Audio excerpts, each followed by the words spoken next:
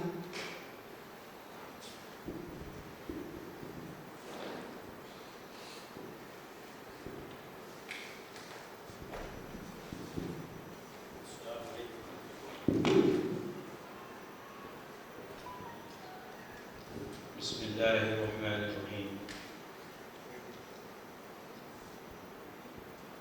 आज इस दिन, इस मुबारक मौके पर मैं जमीयत ओपन स्कूल और आज़म कैंपस की तरफ से हमारे आए हुए जो लोग दिल्ली से, गुजरात से, यूपी से और महाराष्ट्र से, हमारे चीफ गेस्ट मौलाना हकीमुद्दीन कासमी साहब और इस कैंपस के प्रेसिडेंट जनाब डॉक्टर पी इनामदार साहब और जमीयत उलमा जोगेश्वरी से जनाब हाजी यूनुस साहब और गुजरात से जनाब मुफ्ती अरशद देवला साहब और हमारे शुएब भाई पीछे बैठे, आप आगे ही तशरीफ़ ले आए, हमारे मौलाना दानिश साहब, इन सब का मैं इस्तकबाल करता हूँ। ख़ास तौर से आप लोगों को, जो लोग गुजरात के तकरीबन 18 डिस्ट्रिक्ट से लोग आए हैं जमीयत ओपन स्कूल की ट्रेनिंग के लिए, जिसमें आज़म कैंपस एक अहम रोल प्ले करता है। एक लाइन है इंग्लिश में, ये कहा जाता है, the road of success is always under construction. जो कामयाबी की सड़क होती है उस पर हमेशा काम चलता रहता है, और इसकी मिसाल डॉक्टर जनाब पी इनामदार साहब हैं। ये आज़म कैंपस है, हमेशा इस फिक्र में रहते हैं कि कैसे नेशन बिल्डिंग हो। मुझे वो वक्त याद है जब जमीयत ओपन स्कूल के शुरू करने की फ़िक्र हो रही थी। नवंबर में एक मीटिंग हुई 2020 यानी गुज़िश्ता साल, कुछ ऑफलाइन मीटिंग हुई, कुछ ऑनलाइन मीटिंग हुई, क्योंकि लॉकडाउन का ज़माना था। उस वक्त दो बातें डॉक्टर पी ए इनामदार साहब ने कही। हमारे अकाबरीन की फ़िक्रें, हज़रत मौलाना उस्मान मंसूर पुरी रहमतुल्लाह अलैह, उनकी फ़िक्र, जनाब मौलाना महमूद मदनी साहब की फ़िक्र, और भी दीगर लोग, मौलाना हकीमुद्दीन कासमी साहब, डॉक्टर पी इनामदार साहब। जब ये फ़ैसला हो रहा था कि जमीयत ओपन स्कूल कैसे काम आएगा और क्या इसका रोल होगा, उस वक्त दो बातें। एक बात तो ये कि सबसे पहले डॉक्टर पी इनामदार साहब ने ये कहा कि जितने भी लोगों की ट्रेनिंग होगी इसमें, उसकी ट्रेनिंग हम कराएंगे। आधा मसला हमारा जमीयत ओपन स्कूल का तभी हल हो गया। दूसरी एक बात ये कही कि आप एक तारीख लिखने जा रहे हैं। ये कोई मामूली बात नहीं है कि मदरसे का पास आउट कैंडिडेट वो जज बने और अपने इस्लामी इल्म के साथ वो जजमेंट करे, वो किसी भी शोबे में हो। और वो जो हमारी तारीख ने, हमारे इस्लाम ने हमें सिखाया है, उसको सोसाइटी के हर तबके के साथ मैच करे और उसका हल करे। इसके लिए सालों से मेहनत हुई जमीयत ओपन स्कूल के लिए, लेकिन ये मुमकिन हो पाया और उसका हिस्सा आप हैं। और उसको कामयाब करने की जो सीढ़ी है, अल्हम्दुलिल्लाह, अल्लाह का शुक्र है कि ये चौथा बैच है। एक बैच पहले महाराष्ट्र का जिसमें तकरीबन 86 लोग थे, एक दूसरा बैच यूपी, वेस्ट यूपी से और दिल्ली से आया जिसमें 98 लोग थे, फिर तीसरा बैच था जिसमें 92 लोग थे, और अब ये 40 लोगों का बैच। ये एक तरह से रास्ता खोल रहा है जमीयत ओपन स्कूल का उन तमाम रास्तों के लिए जो कि हर तरह से अपना किरदार निभा सकते हैं। यहाँ की ट्रेनिंग टीम, जिसमें मिसेस नूरजा मैम, जनाब कामिल साहब और टीचिंग स्टाफ, ये दिल जान से मेहनत करते हैं। और जमीयत ओपन स्कूल क्या ये जो चौथा बैच है, इसके बारे में मैं एक बात कहकर अपनी बात को पूरी करूंगा। एक सेलिब्रिटी गुजरे, जनाब MF हुसैन खान, एक पेंटर थे। उनसे ये पूछा गया कि आपकी बेस्ट पेंटिंग कौन सी है? जानते उनका जवाब क्या था? उनका जवाब था, माय नेक्स्ट पेंटिंग, मेरी आने वाली पेंटिंग, मेरी आने वाली पेंटिंग वो मेरी क्या होगी? बेस्ट पेंटिंग होगी। ये आने वाला जो बैच है, आपसे यही उम्मीद की जाती है। जमीयत ओपन स्कूल के कॉन्सेप्ट्स को आपके सामने पेश किया गया, उसके एकेडमिक काउंसिल के बारे में, उसके सिस्टम के बारे में, और उसकी ट्रेनिंग के लिए बुलाया गया। लेकिन ये जो आपका नेक्स्ट बैच आने वाले ये जो बैच है, this should be one of the best batch. मैं उम्मीद करता हूँ कि आप इन तमाम जिम्मेदारी और जो आपसे एक्सपेक्टेशंस हैं, उन पर आप खरा उतरेंगे और नेशन बिल्डिंग में मदद करेंगे। जज़ाकल्लाहु खैर। अस्सलामु अलैकुम। जज़ाकल्लाह सर। अब मैं कामिल खान सर से गुजारिश करती हूँ कि आप मेहमान खुसूसी मौलाना हकीमुद्दीन साहब का तारुफ पेश करें। जनाब कामिल खान सर। जज़ाकल्लाह। अल्हम्दुलिल्लाह, आज हमारे साथ एक ऐसी शख्सियत मौजूद है जो तारुफ की मोहताज नहीं।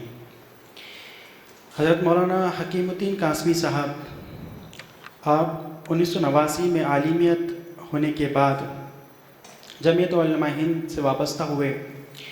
उस वक्त भागलपुर का फ़साद हुआ था, तो आपको फ़िदाए मिल्लत अमीरुल हिंद मौलाना असद मदनी साहब रहमतुल्लाह अलैह ने भागलपुर की ज़िम्मेदारी दी। तब से आप जमीयत के हर काम, चाहे कुदरती हो या कौमी आफत हो या कश्मीर से लेकर कन्याकुमारी तक, और चाहे पड़ोसी मुल्कों में जहाँ ज़रूरत रही, आपने खिदमत अंजाम दी।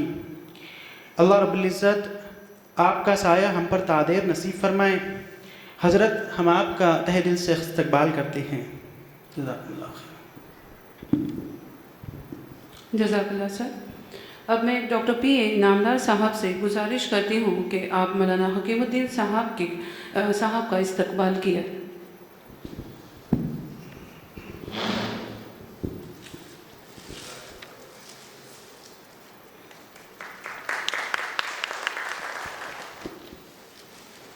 जज़ाकल्लाह सर।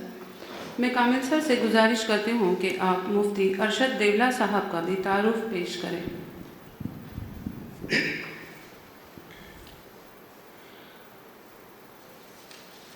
आज हमारे साथ गुजरात की मारूफ शख्सियत हज़रत मौलाना मुफ्ती अरशद साहब मौजूद हैं।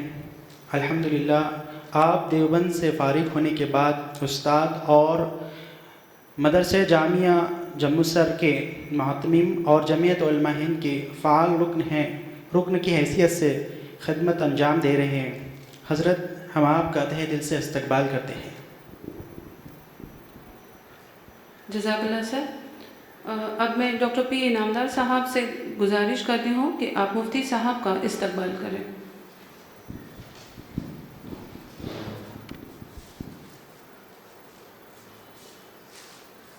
जज़ाकल्लाह। साथ ही मैं डॉक्टर पी इनामदार साहब से गुजारिश करना चाहूँगी कि आप मौलाना सूलिया शोएब साहब का, मौलाना मोहम्मद दानिश साहब का और हाजी मोहम्मद यूनुस साहब का भी इस्तकबाल करें। मौलाना सूलिया शोएब साहब।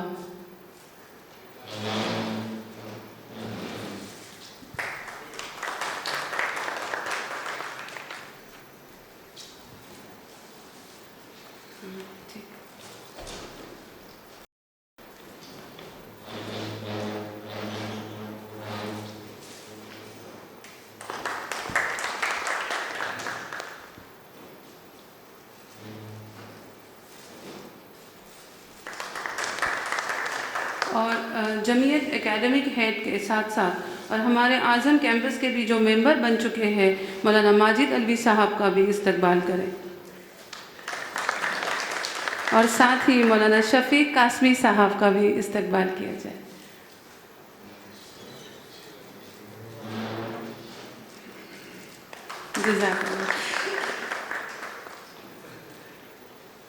जज़ाकल्लाह सर। अब मैं कामिल सर से गुजारिश करती हूँ कि आप इस कैंपस के प्रेसिडेंट और माहिर तालीम डॉक्टर पी ए इनामदार साहब का तारुफ पेश करें।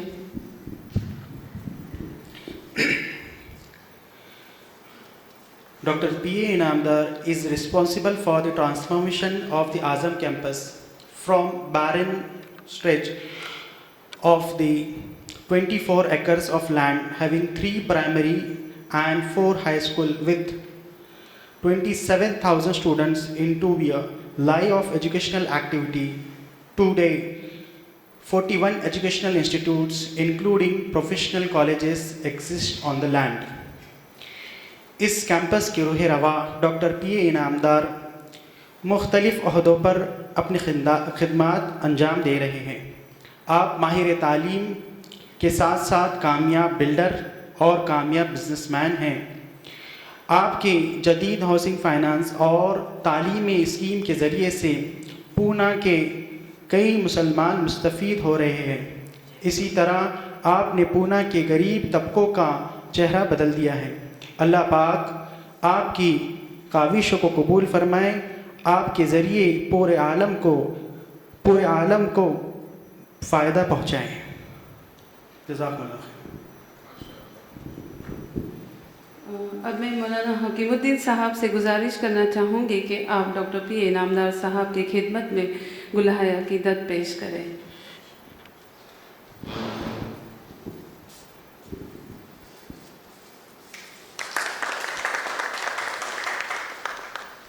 जज़ाकल्लाह सर। इस तरबियती कैंप के पिछले बैच का कोर्स वर्क और जो रोज़ाना निज़ाम होता था वो आपको इस वीडियो की शक्ल में दिखाना चाहते हैं। मैं मेहमानों से गुजारिश करती हूँ कि आप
इंतज़ार कीजिए। नहीं सर, एक मिनट। हाँ सर, वही रहेगा। इस कोर्स में आपको किस तरह से आपका रोज़ाना निज़ाम होगा और आपका तरबियती कैंप किस तरह से होगा, इस पर मैं थोड़ा सा एक ओवरव्यू बताना चाहूँगी मैं आपको, आप लोगों के लिए। लाइट के एक दो मिनट आराम से।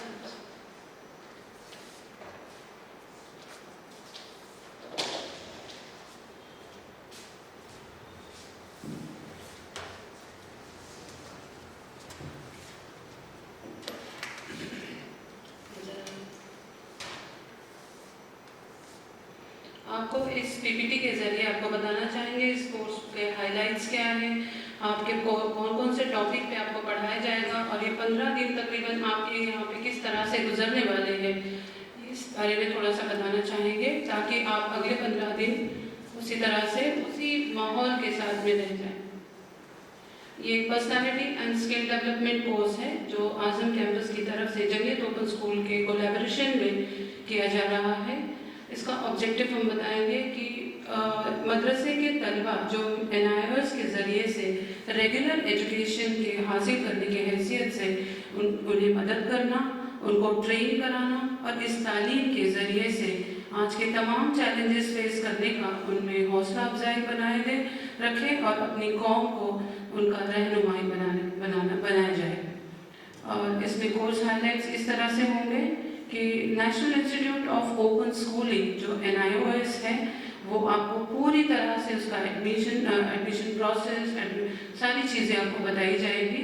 उसमें एग्जामिनेशन पैटर्न कैसे होगा, उसके ट्यूटर मार्क असाइनमेंट्स कैसे होंगे, उसका रिकॉर्ड बुक प्रैक्टिकल का किस तरह से बनाया जाता है, रिजल्ट्स और अदर सारे जो भी डॉक्यूमेंट्स NIOS के ताल्लुक से लगते हैं सारे किस तरह से हासिल किए जा सकते हैं और किस तरह से हमें आगे अपने तलबा को मदरसा में जाकर अपने तलबा के लिए किस तरह से करना है काम, वो सारी चीज़ें यहाँ पे आपको सिखाई जाएगी।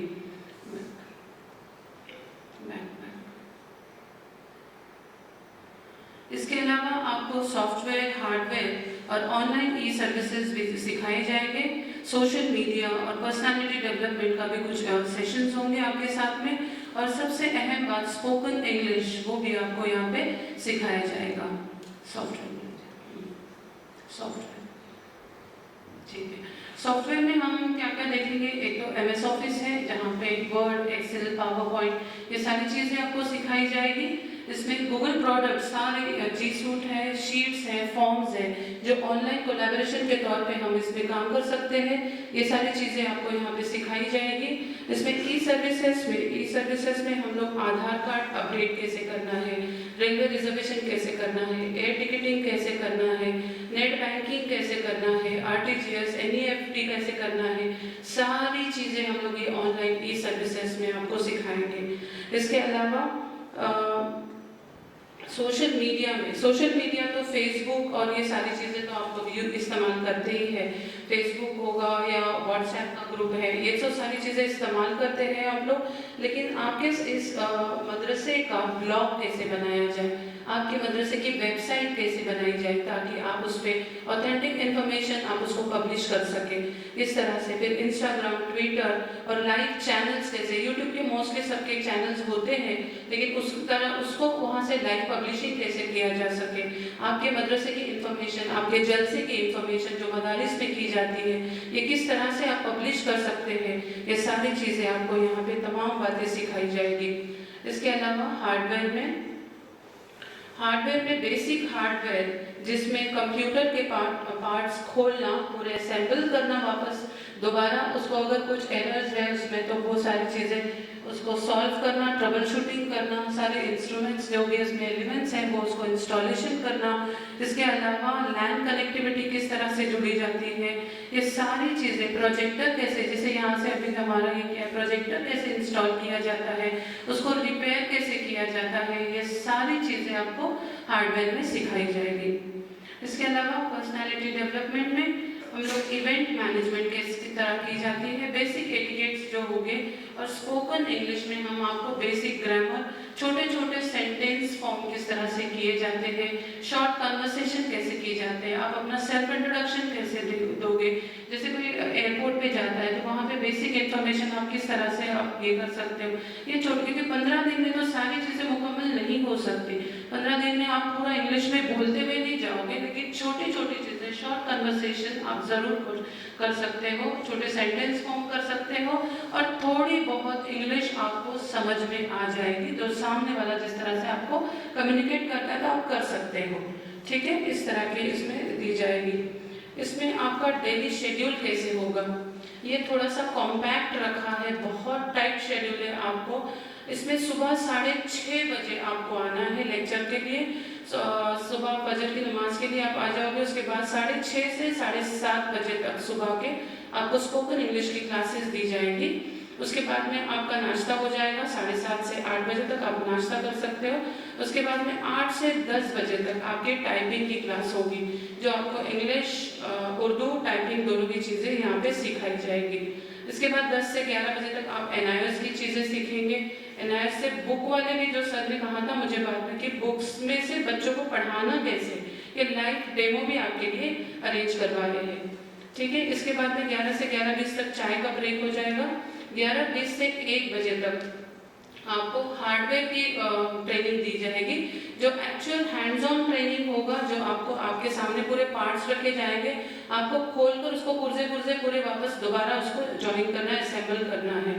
इसके बाद में जो नमाज और जोहर की नमाज और लंच के लिए ब्रेक होगा 1 बजे से 3 बजे तक। इन बिटवीन आप थोड़ा सा नैप ले सकते हैं, थोड़ी 10-15 मिनट, इससे ज़्यादा नहीं। आराम के लिए आपको ज़्यादा वक्त नहीं है यहाँ पे 15 दिन में।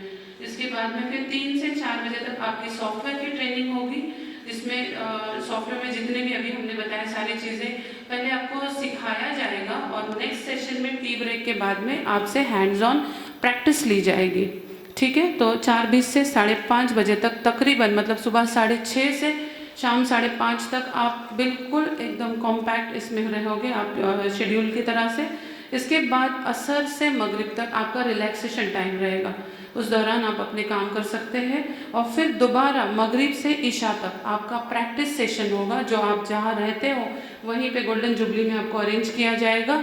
वहाँ पे अभी पिछली बैच में, तीनों भी बैच में हमने टीचर नहीं रखा था प्रैक्टिस सेशन में, आप अपने तौर से प्रैक्टिस कर लेते थे।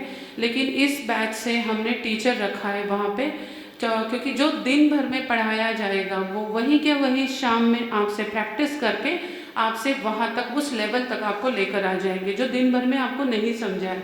तो हमारा टीचर वहाँ पे मौजूद होगा, आप उसी के साथ में कोलैबोरेट करते हुए सारी चीज़ें वहीं पे सीखेंगे और दोबारा जो दूसरे दिन आएंगे तो आप फ्रेश माइंड से पिछला पूरा सीख कर रहोगे। पिछले बैचेस में हमें ये महसूस हो रहा था कि आधे मदारिस के जो कोऑर्डिनेटर्स थे वो कर पा रहे थे और आधे नहीं कर पा रहे थे, प्रैक्टिस सेशन वो नहीं कर पा रहे थे, क्योंकि दिन भर में जो इतनी थकान हो जाती थी तो वो प्रैक्टिस सेशन अटेंड नहीं करते थे। तो इस बैच में हमने वो चेंज करवाया है, यहाँ पे टीचर मौजूद होगा और वो आपसे दोबारा पूरा दिन भर में जितना होगा सारा रिवाइज करके आपको वही लेवल पर लेकर आ जाएगा, ठीक है। इसमें कोई सवाल करें, आपको कुछ पूछना है मुझे? कोई सवाल है किसी का? ठीक है, जी बताइए। जिन लोगों को इंग्लिश टाइपिंग का जो ऑलरेडी जो 2 पीरियड दिए गए हैं, हाँ तो आती है, हाँ उनका कितने लोग हैं ऐसे? क्योंकि मैंने सारे क्वालिफिकेशंस मंगाए पहले ही आपके। कितने लोग हैं जिनको टाइपिंग आती है? सिर्फ अकेले या 2-3? कितने हैं?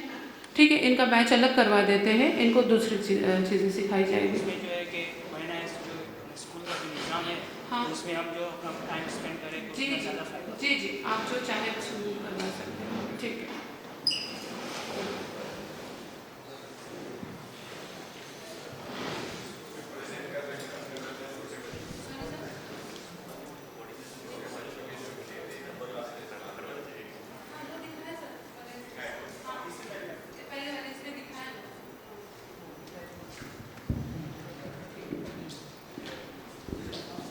अब मैं जलसे की अगली कार्रवाई के लिए आगे बढ़ाते हुए आज के मेहमान खुसूसी मौलाना हकीमुद्दीन साहब से गुजारिश करती हूँ कि वो आए और हम सब की रहनुमाई फरमाएं।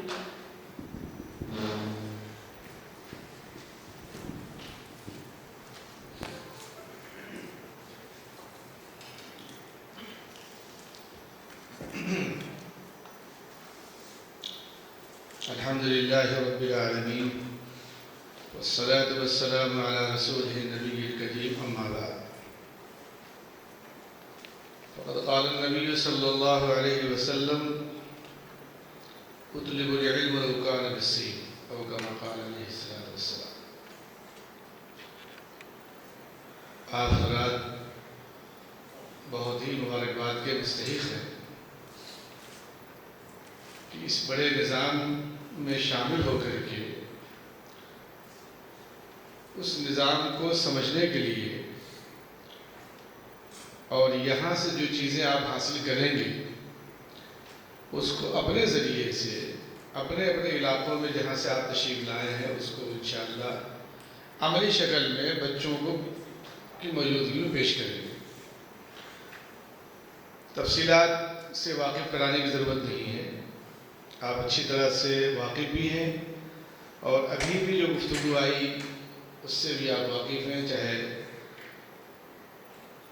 हमारे अब्दुल मजीद साहब ने जिक्र किया हो या बहन नूरजहां ने पेश किया हो या भाई काबिल साहब ने पेश किया हो। सैयदना हज़रत ज़ैद बिन साबित रज़ी अल्लाह तआला अन्हु कातिबे वही हैं। रसूलुल्लाह सल्लल्लाहु अलैहि वसल्लम ने उनको अपने पास बुलाया और फरमाया कि ज़ैद, मैं चाहता हूँ कि तुम सीरियानी ज़बान सीख लो। मुझे यहूदियों से धोखा का ख़तरा है। रसूलुल्लाह सल्लल्लाहु अलैहि वसल्लम को धोखा नहीं दे सकता था, यह आप अच्छी तरह समझ लीजिए, लेकिन वो पैगाम क़यामत तक उम्मत को देना था। हज़रत ज़ैद इब्न साबित रज़ी अल्लाह तआला अन्हु ने 15 दिनों में सीरियानी ज़बान सीख ली। कातिब वही थे। जब कोई डेलीगेशन वफ़द वगैरह आता तो हज़रत तक उस पैगाम को पहुँचाते और उसी ज़बान में मुंतकिल फरमा देते थे। तो मुझे ऐसा लगता है कि आज़म कैंपस ने शायद उसी रवायत को सामने रखते हुए 15 दिन का निज़ाम बनाया है, जिसमें आप हज़रात को 15 दिनों में इस लायक बना देंगे कि आप दुनिया के सामने, उम्मत के सामने, लोगों के सामने अपने अपने इदारों में उस पैगाम को सही तरह से पेश कर सकेंगे जो आप यहाँ से लेकर के जाएंगे। तो एक तो ये आप समझ लीजिए। और हज़रत ज़ैद ने 6 ज़बानें सीख रखी थी। तो ज़बानों की महारत, ज़बानों को सीखना वक्त और हालात के एतबार से हमारे लिए बेहद ज़रूरी है। इसी तरह से हज़रत मौलाना मनाज़िर हसन गिलानी रहमतुल्लाह अलैह ने हज़रत नानोतवी रहमतुल्लाह अलैह के वाक़े को जिक्र किया है। आमतौर से ये मशहूर है कि हमारे अकाबिर ने इन ज़बानों की मुखालफत की। ऐसा नहीं, उस ज़बान की मुखालफत नहीं की थी, तहज़ीब की मुखालफत की थी। ज़बान की नहीं, तहज़ीब की। चुनांचे हुज्जतुल इस्लाम हज़रत मौलाना मोहम्मद कासिम नानोतवी रहमतुल्लाह अलैह हज के सफ़र में तशरीफ़ ले जा रहे थे। कप्तान इटालियन थे, इटली के रहने वाले। उन्होंने देखा कि जहाज़ का एक बड़ा अमला, मुसलमानों जहाज़ में हुज्जाज में से एक बड़ी तादाद हज़रत की तरफ बार बार मुतवज्जो होती है। तो उन्होंने महसूस कर लिया कोई बड़े आदमी है। तो उन्होंने पूछा कि ये कोई बड़े मौलाना? कहा जी, हमारे हिंदुस्तान के सबसे बड़े लोगों में से एक हैं जिनको मौलाना मोहम्मद कासिम नानोतवी कहा जाता है, जो दारुल उलूम देवबंद के बानी। 1866 15 मुहर्रम 30 मई को दारुल उलूम देवबंद की बुनियाद रखी गई थी। तो उन्होंने कहा मैं हज़रत से मिल सकता हूँ? तो उनमें से एक साहब अंग्रेज़ी जानते थे। उन्होंने कहा हाँ बिल्कुल। हज़रत के पास लाए, तारुफ हुआ और बातचीत शुरू हुई। हज़रत की गुफ्तगू से वो इतने करीब हो गए और ऐसे मबहूस हो गए कि लगने लगा कि ईमान कबूल कर लेंगे। इससे पता चलता है कि हम जब किसी से गुफ्तगू करें तो हमारे लहजे का अंदाज़, हमारी गुफ्तगू का अंदाज़, बातचीत का, और कौन वो आदमी किस दर्जे का है जिससे हम बात कर रहे हैं, संजीदगी, शराफत, शाइस्तगी, वो हमारे लबो लहजे में होनी चाहिए। और उन्होंने हज़रत से ये फरमाया कि मैं वापस आकर के आपसे मिलने आऊँगा।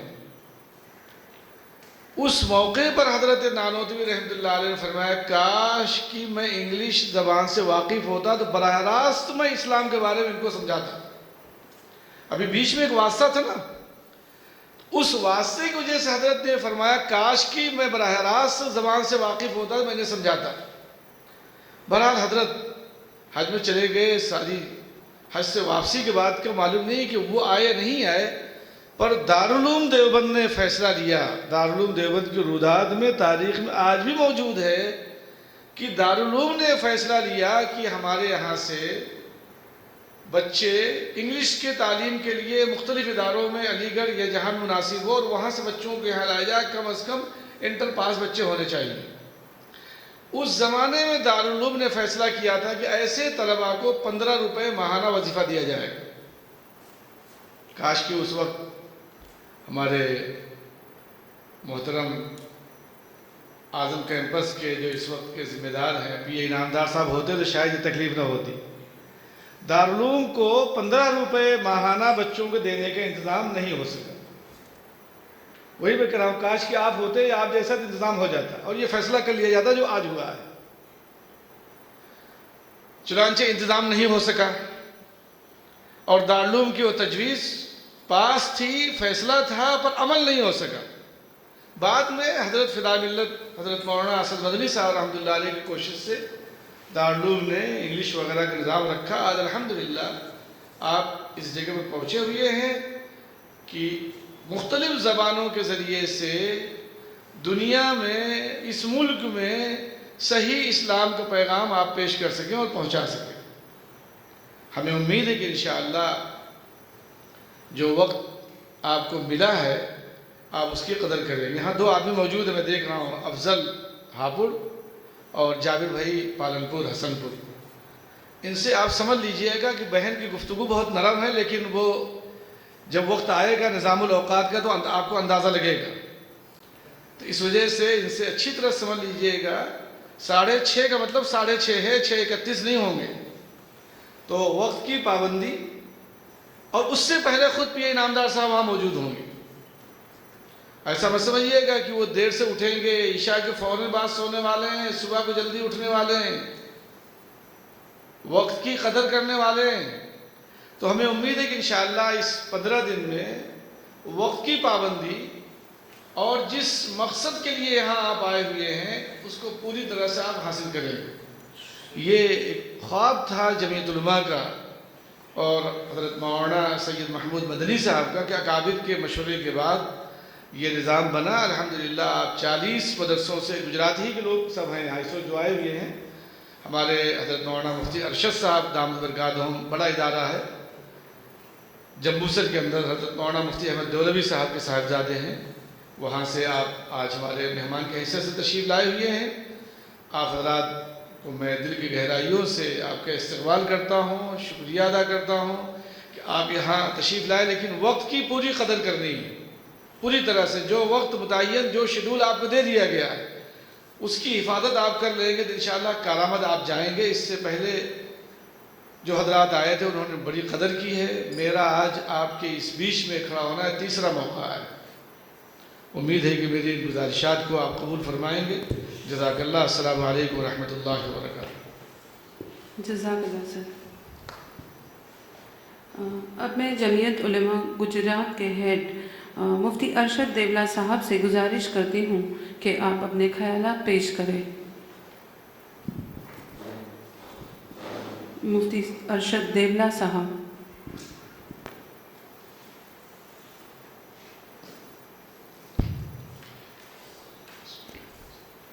नहमदुहु व नुसल्ली अला रसूलिहिल करीम, अम्मा बाद।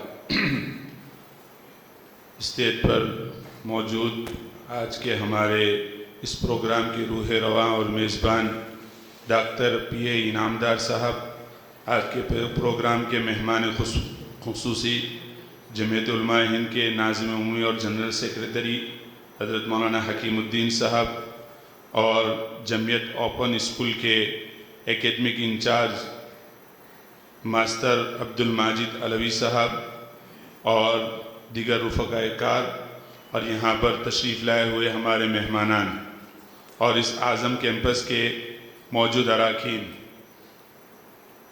मोहतरम हजरात, आज इस कैंपस में हाज़िर होकर दिली मसरत हुई है। मैं समझता हूँ कि आप हजरात को भी इस कैंपस में हाज़िर होकर यकीनन खुशी हुई होगी। यहाँ पहुँचने के बाद मुझे इल्म हुआ कि यहाँ पर 11 या 18 के करीब कॉलेजेस है इस कैंपस में और 27,000 या 29,000 के करीब स्टूडेंट यहाँ से तालीम हासिल करते हैं। इससे हम अंदाज़ा लगा सकते हैं कि ये कैंपस अपनी कारकर्दगी में किस तरह रवा दवा है और ये सब हमारे मोहतरम पीए इनामदार साहब की मेहनत का समरा है। जिस वक्त उन्होंने इस कैंपस का इंचार्ज और उसका चार्ज संभाला उस वक्त सिर्फ 1500 स्टूडेंट थे। आप इससे अंदाज़ा लगा सकते हैं कि जनाब पीए इनामदार साहब कौमी और समाजी और इंसानियत और मिल्लत की तालीमी बेदारी के लिए कितनी कुरन रखते हैं। अभी यहाँ प्रोग्राम में हाजिर होने से पहले भी उनके पास 2-4 मिनट बैठने का मौका मिला तो हम उम्मत मुस्लिमा के लिए उनके अंदर बहुत कर्ब व दर्द हमने महसूस किया। बहरहाल आप लोगों की हाज़री उम्मत की और मदारिस में आने वाले नौनहालों के लिए नाफियत का ज़रिया बने, ऐसी हम दुआ करते हैं। मेरी ये हाज़री दर हकीकत वालिद बुज़ुर्गवार हज़रत मौलाना मुफ्ती अहमद देवलवी साहब जो आप हजरात के लिए मोहताज तारुफ़ नहीं हैं, उनकी तरफ से नियाबतन मेरी हाज़री हुई है। असल तो हमारे जमीयत उलमाए हिंद मरकज़ी दफ्तर की तरफ से हज़रत वालिद साहब ही को इस प्रोग्राम में शिरकत के लिए मदऊ किया गया था, मगर उनकी कुछ मजबूरियाँ और पिराना साली की वजह से वो हाजिर नहीं हो सके। मगर मुझे उन्होंने अपनी तरफ से नियाबतन इस प्रोग्राम में शिरकत के लिए मुकल्लफ़ किया।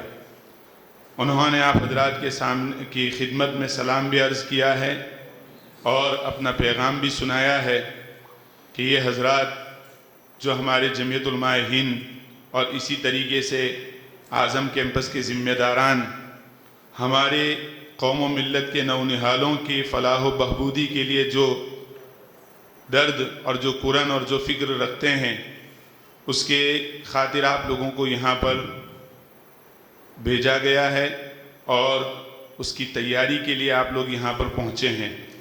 तो उनकी तरफ से ख़ास पैगाम है कि आप अपने ये 15 रोज़ा क़ियाम को खूब अच्छी तरह वसूल करें। जैसा कि आप हजरात के सामने शेड्यूल तो आ चुका है निज़ामुल औक़ात, बहरहाल उलमा हजरात है, उलमा हजरात के सामने, मगर वो एक उलमा के सरखेल है, इस वजह से उन्होंने अपनी तरफ से पैगाम आप हजरात के सामने पहुँचाया है। मोहतरम हजरात, ये जो एक जमीयत उलमाए हिंद ने जमीयत ओपन स्कूल के नाम से NIOS के एक प्रोग्राम को नाफिज करने की जो कोशिश की है, ये बहुत ही मुफीद और कारआमद है। हम जानते हैं कि हमें दुनिया और हालात से समझौता करना पड़ेगा। आज हमें अपने आप को नाफे बनाने के लिए यह सब कुछ सीखना पड़ेगा और हमारी नस्लों को भी सिखाना पड़ेगा। अल्लाह तबारक व ताला ने दुनिया हमारे लिए पैदा की है, तो हम दुनिया को अपनाते हैं, तो ये चीज़ भी अपनाने की है तो हमें उसको अपनाना चाहिए, ताकि लोगों के दरमियान हमारे और हमारे पास आने वाले बच्चों का एक वजूद और एक इज़्ज़त पजीर इज़्ज़त उनकी इज़्ज़त के लायक बन जाए। हम जानते हैं कि अगर हमारे पास दुनियावी नॉलेज अगर नहीं है तो वो अनपढ़ की लिस्ट में उनका शुमार होता है।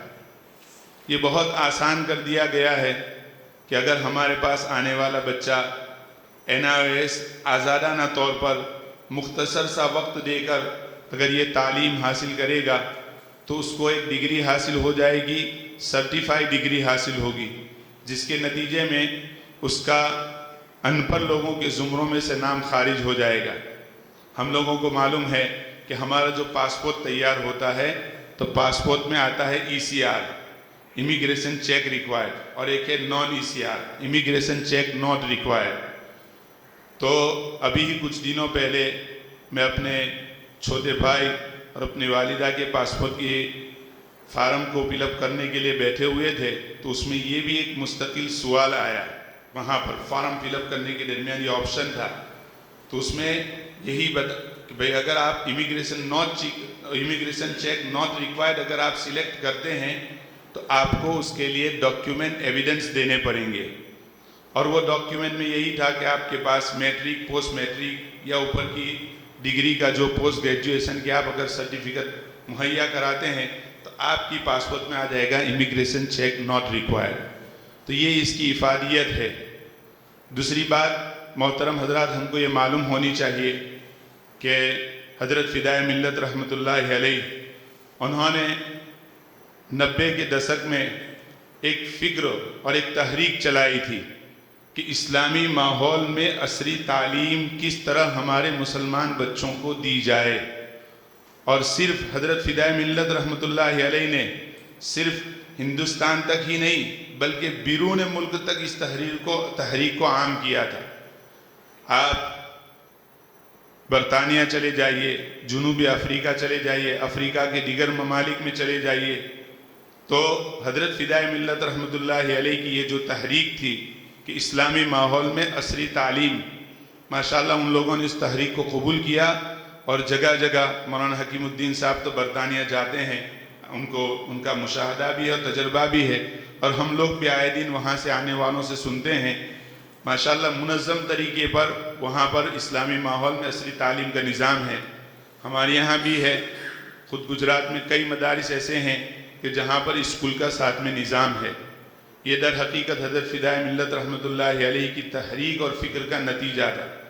अब जानशीन फ़िदाए मिल्लत हज़रत मौलाना सैयद महमूद असद मदनी साहब दामत बरकातुहुम और जमीयत उलमा हिंद के काबिल क़द्र अकाबिरीन और बुज़ुर्गान दीन ने अभी इस वक्त मौजूदा हालात को पेश नज़र रखते हुए एक नई तहरीक चलाई है कि मदारिस में आने वाले तलबा किस तरह असरी तालीम हासिल कर सके, कि जिसमें मदरसे के तालीमी निज़ाम में किसी किस्म की कोई तब्दीली भी न करनी पड़े और उसमें किसी किस्म की बेजा मुदाखलत भी सरकार की तरफ से न हो, और हमारे ये तलबा सरकारी डिग्री हासिल कर ले।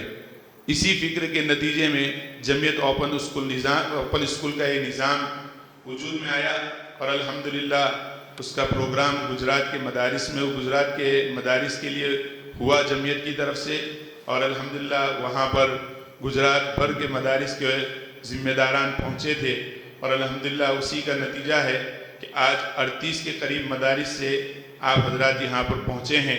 अल्लाह तबारक व तआला हम सब के जमा होने को कबूल फरमाए, और हम दुआ करते हैं इस कैंपस के रूह रवां और मेज़बान जनाब पीए इनामदार साहब और उनके रुफ़क़ाए-कार के लिए कि अल्लाह तबारक व तआला उनको इस मेज़बानी का बेहतरीन बदला दुनिया और आखिरत में अता फ़रमाए और उनके कारहाय खैर में खूब बरकत अता फ़रमाए, उसको कबूल फ़रमाए। वाखिर दावाना अल्हम्दुलिल्लाहि रब्बिल आलमीन।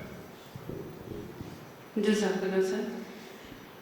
इसी के बाद मैं इस प्रोग्राम के प्रेसिडेंट ऑफ द फंक्शन और इस कैंपस के प्रेसिडेंट जनाब डॉक्टर पी ए इनामदार साहब से गुजारिश करती हूँ कि आप आए और आपके तासुरात पेश करें।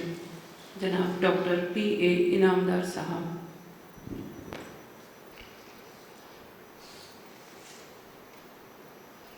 बिस्मिल्लाहिर्रहमानिर्रहीम। मुझे ऐसा लगता है कि बहुत ही ज़बरदस्त बातें उन्होंने करी और उनको अपनी प्रोग्राम किस तरीके से होना है उसको पहुंचा दिया है।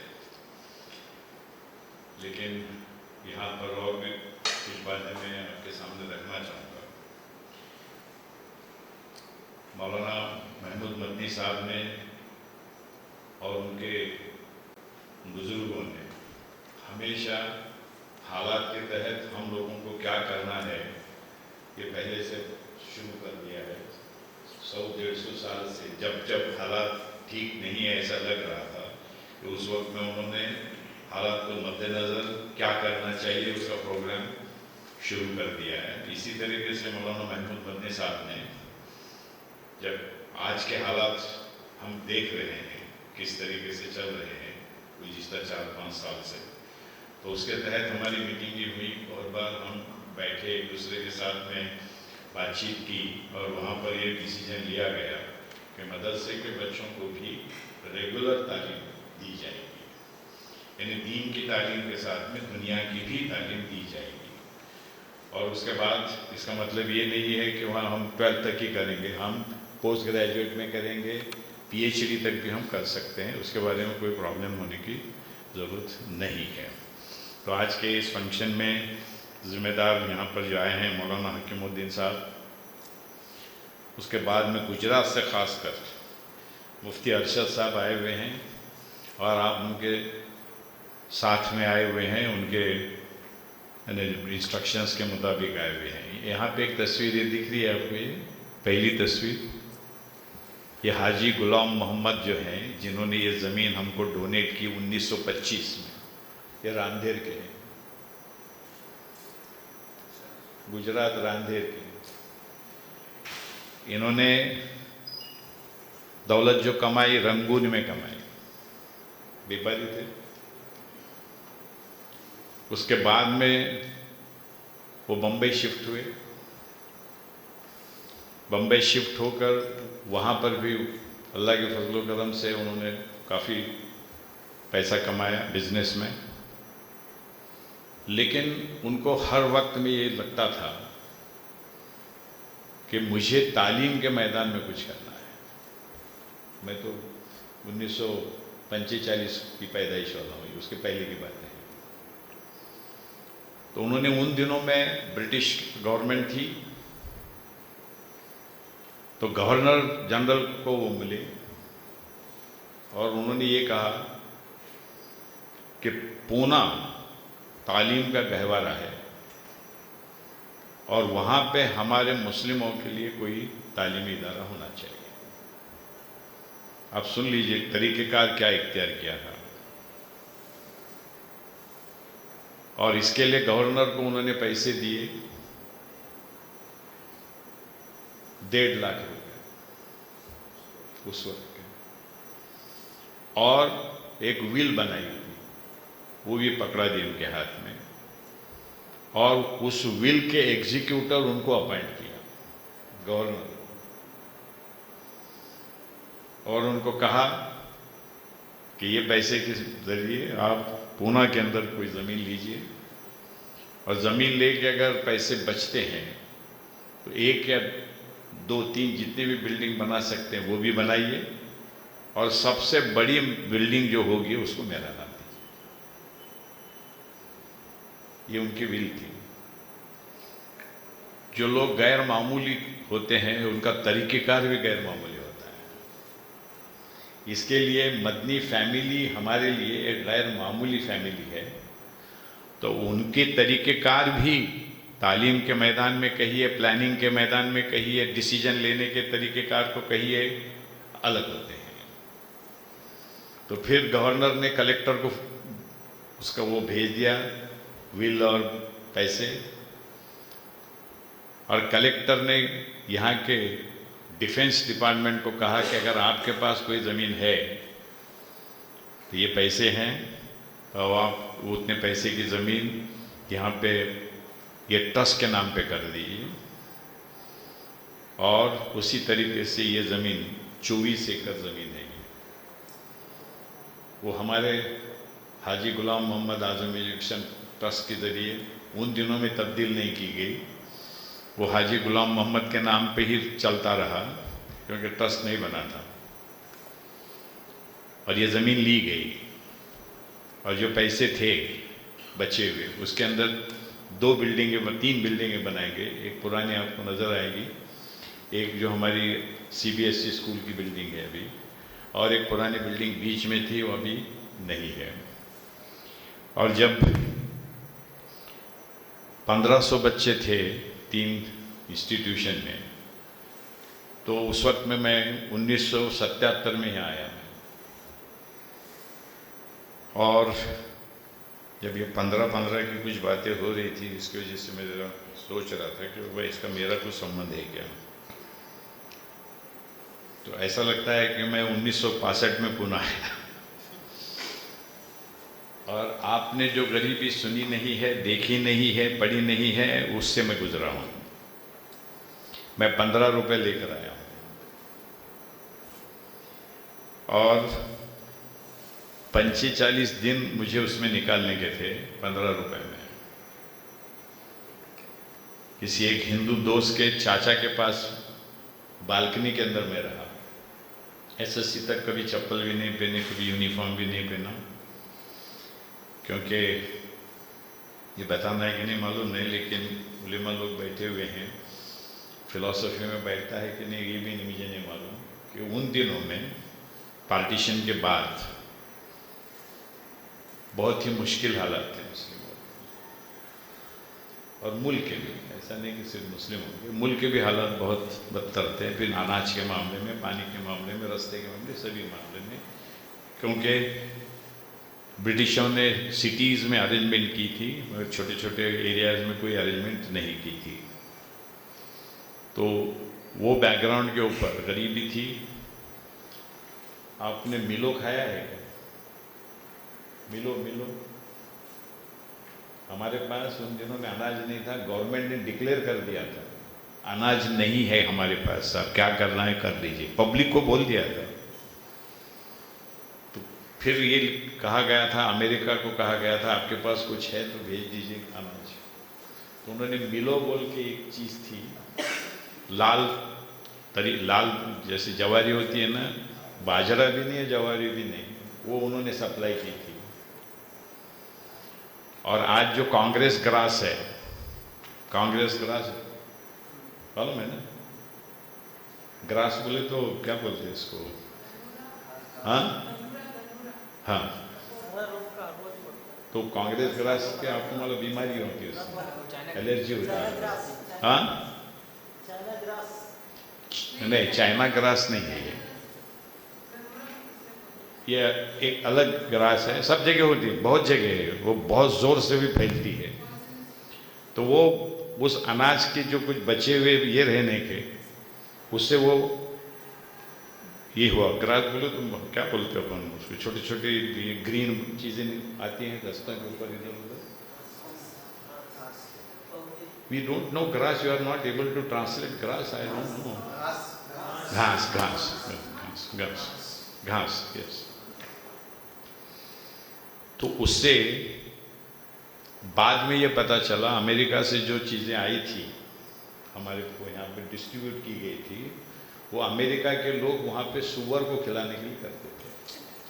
I am not joking, I am very serious about it. तो इसलिए पहली बात तो हम ये समझ ले क्या हालात थे इस मुल्क के और आज क्या हालात हैं। आज अच्छे हालात हैं, पहले से जो 1950 के बाद में जो हालात सुधरे हैं, उसके पहले 5000 साल उतने हालात नहीं थे। आप और हम बचपन में एक जोड़ कपड़े एक साल भर पहनते थे, ईद के बाद में अगली ईद तक एक जोड़ कपड़े, और वो भी मांजर पाट। आपको शायद नहीं मालूम रहेगा मांजर पाट क्या होता है। वो कपड़ा इतना मोटा होता था और वो साल भर एक जोड़ पहना कर ऑलमोस्ट सब लोग, ऐसा नहीं कि ऊपर सबको यही हालत थी। तो आज कैसा है? तो पहले तो हम इस मुल्क के कॉन्स्टिट्यूशन का शुक्रिया अदा करें, डॉक्टर बाबा साहेब अम्बेडकर को याद करें, क्योंकि उन्होंने ये जो कॉन्स्टिट्यूशन लिखी, सारे गवर्नमेंट ने उस कॉन्स्टिट्यूशन के ऊपर अच्छे तरीके से अमल किया और मुल्क के हालात बदल गए हैं। आपको ये भी बात का पता है कि हज़ारों लाखों करोड़ों साल के पहले एक ही बात कही जाती थी कि इंसान की बुनियादी ज़रूरतें क्या हैं? रोटी, कपड़ा, मकान। और हज़ारों लाखों साल ये पूरी कर नहीं सकते थे, लेकिन 1950 के बाद में इस मुल्क में हमारे दो चीज़ें पूरी हो चुकी हैं। अनाज पहुंच गया है सबको, एक्सपोर्ट हो रहा है। हम सारे 125 करोड़ 135 करोड़ लोग खाकर अनाज एक्सपोर्ट कर रहे हैं, कपड़ा हर घर घर पहुंच गया है, और मुझे पूरी उम्मीद है कि आने वाले कुछ ही साल के अंदर इवन मकान भी पहुंच जाएंगे। एक रूम से अपन एक बेडरूम तक तो पहुंच ही गए हैं। एक बेडरूम वाले 2 बेडरूम में पहुंच ही गए हैं, और हो सकता है कि आने वाले दिनों में एक बेडरूम भी सब लोग 2 बेडरूम में पहुंच जाएंगे, क्योंकि इस मुल्क में उतनी ताकत है। तो इस बात को पहले हम समझ लें, हमारा पोटेंशियल क्या है। हमारा मुल्क है, ऐसा नहीं है किसी के बाप का मुल्क है।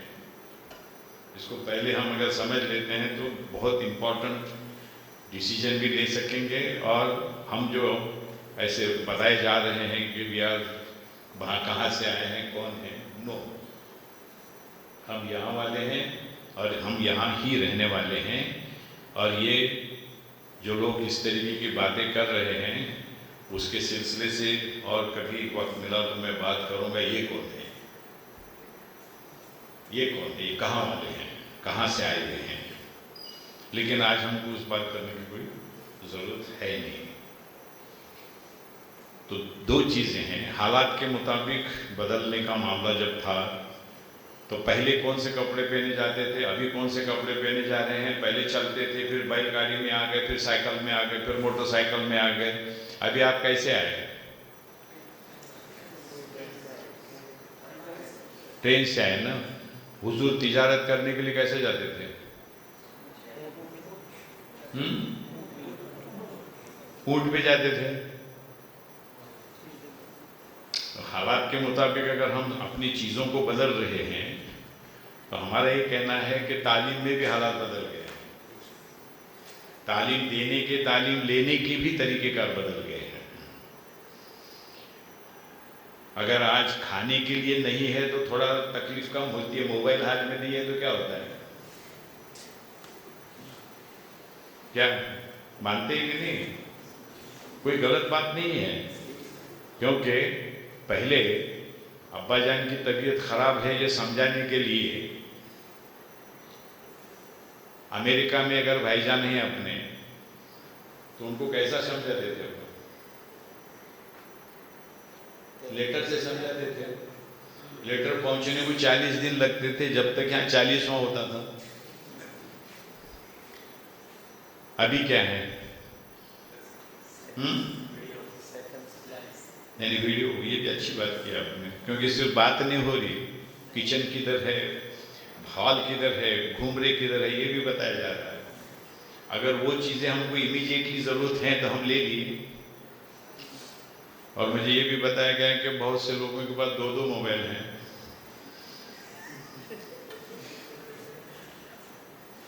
मेजॉरिटी में है नहीं है। उसमें हमारा ये कहना है कि नॉलेज लेने के लिए और सहूलत के लिए इन चीज़ों को रखने में कोई प्रॉब्लम है नहीं। लेकिन मोबाइल ख़राब होने के बाद में क्या करते हैं आप? किसके पास जाते हैं रिपेयर करने के लिए? जो एक आधा पार्ट हला हुआ है खाली, तो वो बोलता है खराब हुआ है। और ख़राब होने के बारे में फिर उसको ज़्यादा पैसे चार्ज करना है, तो इमीडिएटली अगर रिपेयर करके देंगे तो ज़्यादा पैसे नहीं लेंगे। तो रख के जाओ, तो रख के जाओ बोलने के साथ में आपका ब्लड प्रेशर नीचे ऊपर हो जाता है। तो फिर जो चीज़ 15 पैसे की है ये 1 रुपए की है, 125 रुपये। तो अगर आप लोगों ने अगर मोबाइल बनाना और मोबाइल रिपेयर करना शुरू होगा तो क्या कर सकते हैं? और ईमानदार लोग हैं हम, क्या कर सकते हैं? चलते चलते लोगों को मदद भी कर सकते हैं, चलते चलते आप पैसे भी कमा सकते हैं। इसी तरीके से कंप्यूटर का मामला है। और आप जानते हैं और आप खुद इस बात का एहसास करते हैं कि कोई आदमी रिक्शा वाला है, कोई अगर आप किसी रेस्टोरेंट में जाते हैं और वहाँ पे बहरा जो अंग्रेजी में बोल रहा है तो हम थोड़ी उसकी ज़्यादा इज्जत करते हैं। और अगर रिक्शा वाला अंग्रेजी में बोल रहा है तो अपना अगर रिक्शा का बिल 100 रुपये हुआ है और आप समझो 90 रुपये हुआ है और आपने 100 रुपये की नोट दी तो बाकी के पैसे वापस नहीं मांगते आप। तो इंग्लिश के लिए 10 रुपये दे देते हैं उसको, और कोई बात नहीं। कहने का मतलब क्या है? बदले हुए हालात में हम लोगों को, और अभी बड़ी ज़बरदस्त बात की गई, लैंग्वेज जितने आपको आ सकते हैं उतनी लेने की कोशिश करें। बदले हुए हालात में कौन कौन से लैंग्वेज को प्रायोरिटी देना, इतना ही। अब मैं कन्नड़ा बात करता हूँ, मैं मराठी फ्लुएंट बात करता हूँ, यहाँ के 1 नंबर के बम्मन भी मेरे सामने नहीं बात कर सके। मैं संस्कृत लेके SSC पास हूँ, मैडम भी मराठी मीडियम वाली है। अब आहिस्ता आहिस्ता उनको इधर लेकर आ रहे हैं उर्दू की तरफ थोड़ा ऐसा। तो ये इसलिए है, पंजाबी में जानता हूँ, अंग्रेजी तो बेहतरीन तरीके से बोलता हूँ, हिंदी तो आनी लाजमी है अभी इस मुल्क के अंदर तब। तो ज़्यादा से ज़्यादा लैंग्वेज हम लोगों को आना ज़रूरी है। और सबसे पहले यहाँ पे जो ट्रेनिंग आप लेंगे, मदरसे के बच्चों की बात अपन बाद में करेंगे, अपने घर वाले बच्चों की पहले कर लें। पहले वहाँ तो पहुँचो, घर घर में, अपने घरों में, अपने बच्चों में, अपने भाईजान के बच्चों में, अपने चाचा जान के बच्चों में। और ये कैसा है, चेन है। 1 साल पहले क्या था, प्रोग्राम डिसाइड हुआ, लेकिन 1 साल भी नहीं हुआ है, अभी हम कम से कम 400 मौलाना लोगों को हमने ट्रेनिंग दी हुई है। और आपको बताया कि किस तरीके की इंग्लिश बोलते थे, किस तरीके से कंप्यूटर रिपेयर कर रहे, क्या कर रहे। एक्चुअली ये एज डिफ़िकल्ट एज है। आप जो आए हैं ना, ये एज कोई नई चीज़ों को सीखना मुश्किल काम है, लेकिन जो मदरसे से जुड़े हुए लोग हैं, मदरसे के जो स्टूडेंट हैं, उनका स्पीड ज़बरदस्त होता है। ये हम एजुकेशन के फील्ड में रहने के बाद की बात कर रहे हैं, समझ के बात कर रहे हैं, ऐसा नहीं कि सिर्फ कुछ बात करना है बोलकर। तो आप भी उसको अच्छे तरीके से पिकअप कर सकेंगे, अंग्रेजी को भी आप पिकअप कर सकेंगे। इस एज में थोड़ा मुश्किल है, लेकिन कंप्यूटर, हार्डवेयर, सॉफ्टवेयर, ये सारी चीज़ें आपको मिल जाएंगी। लेकिन डिफ़िकल्टी ये है टाइम टेबल की। अब टाइम टेबल पर हैं तो मैं आपको पूछता हूँ कि दिन के घंटे कितने हैं? 24 घंटे हैं दिन के।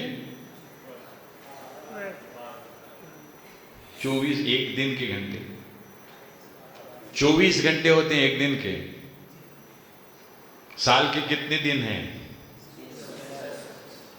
हिंदुओं के लिए कुछ ज्यादा है, क्रिश्चियनों के लिए कुछ ज्यादा है, मुस्लिमों के लिए कुछ कम है वगैरह, ऐसा कुछ है। 24 घंटे का दिन है, मुस्लिमों के लिए 18 घंटे। 365 दिन का साल है, मुस्लिमों के लिए 310 दिन का होगा और हिंदुओं के लिए 390 दिन का होगा, ऐसा कुछ है। अगर ये बात सच है, सबके लिए उतने ही दिन है, तो आपके ही गुजरात की ही बात करता हूँ मैं भी। धीरूभाई अंबानी कौन थे?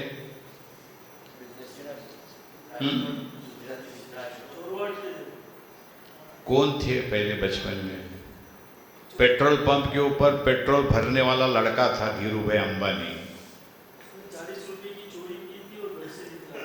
नहीं, जो भी है, नहीं, हम उससे जरा कम बात करें उसके ऊपर, पर वो क्या था और कहाँ तक पहुंचा उस पर बात करेंगे। क्या था? क्योंकि पहली बार हमको ये न्यूज़ मिली है, आपने जो बोली, उसने वहाँ से निकलकर 365 दिन 24 घंटे के दिन में क्या कर दिया, कहाँ से कहाँ पहुँच गया उसी पीरियड के अंदर। बस हम सब के लिए उतने ही दिन है, उतने ही घंटे हैं। और आज दुनिया का 1 नंबर का जो नंबर आता है, समझिए इनका 10 नंबर आता है, हिंदुस्तान में 1 नंबर के रिच पर्सन है, इतने लोगों को एम्प्लॉयमेंट दे रहे, इतने लोगों को सारी कुछ पहुंचा रहे हैं। कहने का मतलब क्या, हम भी कर सकते हैं, हम भी कर सकते हैं। नींद कितने घंटे होने चाहिए? एग्जैक्टली 6 घंटे। Yes, scientifically 6 hours sleep. 6 घंटे निकाल दीजिए दिन में, 24 घंटे में कितने बचे? 18 घंटे बचे। बाकी की सारी चीज़ों के अंदर समझो 3-1 घंटे लगा दीजिए, नमाज से लेकर खाना पीना, बाथरूम, ये वो सब चीज़ें। कितने घंटे हो गए? 9 घंटे हो गए। जैसे कितने घंटे? हाँ, 15। तो अभी हम कितने घंटे की बात कर रहे हैं? ये तालीम का जो प्रोग्राम का ये हमने बनाया है टाइम टेबल, उससे थोड़ा कम ही बनाया हो। इसका मतलब कोई भी तकलीफ नहीं होते हुए, नींद खराब नहीं होते हुए, कुछ भी नहीं होते हुए ये प्रोग्राम हो सकता है। और मांगता तो 1 घंटा का और भी आराम किया जा सकता है और एडिशनल। तो एक हिस्टोरिकल इवेंट है, एक अपॉर्चुनिटी है, और ये सारी चीज़ों को हम अगर समझ लेते हैं, और आपको एक तारीख लिखनी है, और तारीख चलते चलते, सोते सोते, खाते खाते नहीं लिखी जाती। तारीख के लिए सैक्रिफाइस करना पड़ता है, और एक बड़ा सैक्रिफाइस ने लोगों ने जाने दी भी। दुनिया जीतने के लिए, कोई चीज़ को पाने के लिए, कोई चीज़ को समझने के लिए, यहाँ पे वो कोई प्रॉब्लम है नहीं। सारी चीज़ें बेहतरीन तरीके से अरेंजमेंट की गई हैं। तो हम चाहते हैं कि ये बैकग्राउंड को समझें और अचीव क्या करने का है समझें, उसके हमारे आने वाली पीढ़ियों के ऊपर क्या असरात होने वाले हैं ये समझें, और फिर अपने प्रोग्राम के ऊपर काम करना शुरू करें। अगर ये हम इस तरीके से करते हैं तो आपने क्या करना है बाद में? आपने जाकर वहाँ पे और जो अपने टीचर्स हैं उनको ट्रेन करना है अपने मदरसे में। उनका ट्रेनिंग खत्म होने के साथ में दूसरे मदरसे में ट्रेनिंग करना है, और ये चेन फैलाना है। 1-2 साल के अंदर हर मदरसे का मौलाना, वहाँ का स्टूडेंट कंप्यूटर लिटरेट होगा, बेहतरीन अंग्रेजी बोलने वाला होगा, और लोगों को ये दोनों चीज़ों से मदद करने वाला होगा। रिजर्वेशन अभी करने के लिए रेलवे स्टेशन पे जाना पड़ता है क्या? अगर नहीं मालूम है तो इसका क्या करेंगे फिर? वहाँ जाएगा, जाने के बाद में क्या मिलेगा उसको? रिजर्वेशन फुल हो गया, फुल हो के आ जाएगा वो। और अगर कोई वहाँ जाके क्यू में ठहरेगा तो आप ही क्या बोलेंगे? जोकर नजर आता है, ऐसा ऐसा कर सकता था। बस सीनियर लोगों को अभी भी ये मालूम है। अगर आपके पास एक छोटा बच्चा अगर गली के अंदर बैठा हुआ है मोबाइल लेकर, और उसको ये मालूम है रिजर्वेशन कैसा करना, उसकी क्या अहमियत होगी उस गली के अंदर? सब लोग उसको सलाम करके बोलेंगे, जरा बाबा मेरे को ये करके दे। और आज आप पैसे निकाल सकते हैं, पैसे रख सकते हैं, पैसे निकाल सकते हैं। बोले तो मैं दूसरे तरीके की बात नहीं कर रहा हूँ। और हमारे पास बच्चों को हमने ट्रेनिंग देकर रखा हुआ है। हमारे पास छठी के क्लास में जो गवर्नमेंट ऑफ इंडिया के IAS IPS ऑफिसरों को, और स्टेट गवर्नमेंट में यहाँ के ऑफिसरों को जो स्टेट गवर्नमेंट की एग्जामिनेशन पास होकर deputy collector, deputy superintendent of police वगैरह जो बनते हैं, उनको अगर ड्यूटी ज्वाइन करना है तो कंप्यूटर का कोर्स कंपलसरी है। उसको बोलते हैं MSCIT महाराष्ट्र का, और गवर्नमेंट ऑफ इंडिया का जो है CCC बोलते हैं उसको। जो IAS IPS ऑफिसर भी अगर वो नौकरी पे लगते हैं, ज्वाइन नहीं कर सकते जब तक वो सर्टिफिकेट उनके पास नहीं होता।